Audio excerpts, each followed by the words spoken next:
Hey everyone. Here. Tonight we're going to start sanding back on this fender. And it's all hand sanding. I'm going to start off with my soft block. It's very flexible. A lot of it you just sand by hand because the way it's contoured, there's not much blocking you can do on it.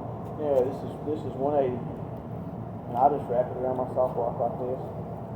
Kind of loosely so it can give a little bit. And I'll sand a little bit toward the bit. Show you kind of how to do it. I'll go from 180 to 220, 320. And this thing's about ready to paint. Always remember to wear your match.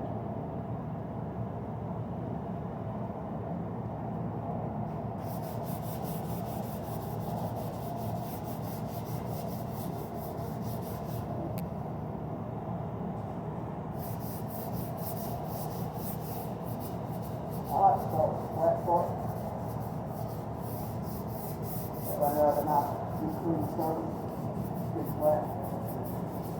Top of it is what you see. Walk all the way to the edge. Yeah. Walk all the way to the edge. All the way, and as the steel goes over it, stone bars, and still walk all the way to the edge. So the stone bars get on. And what you want to do is when you see the dark gray turn light gray without any spots in it, you just keep sanding, and most of it sand out, and then you're done. Then you go up to the next grit. Just keep on sanding. So I'm just getting started. I'll sand this flat first, all across here.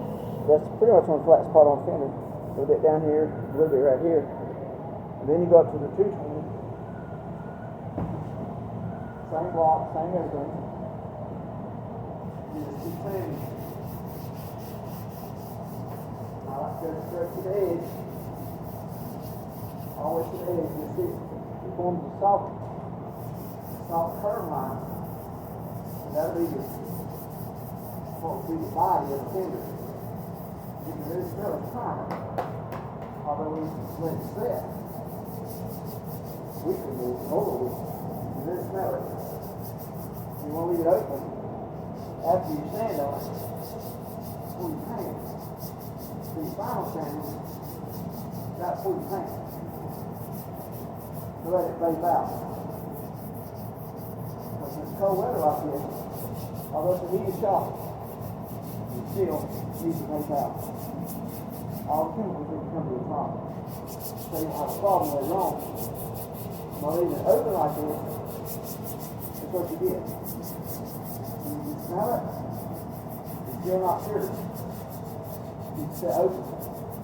So we'll probably stop about 220. Let it set for ready. Then they're all final sanding for 320. Maybe some 400. And that's it, that's all it needs. And if you see this area right here, I'll bring it to the camera again and show you what I'm trying to see here.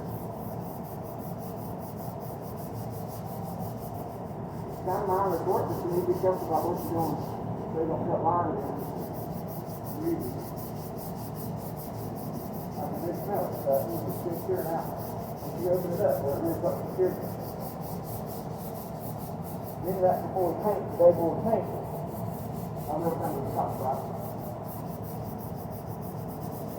Give it a little surface area. Okay, it's looking good.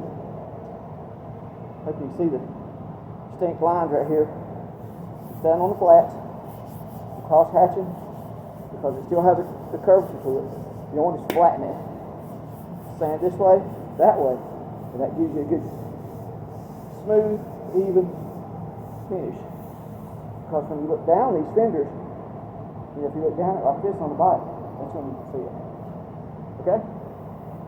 That's pretty much the way to do it. 3 or 4 times consecutively. I don't see any need to keep filming that. It's a dirty job, as you can tell. I wear old work clothes down here. So, I'm going to get back to sanding. Everybody have a good night.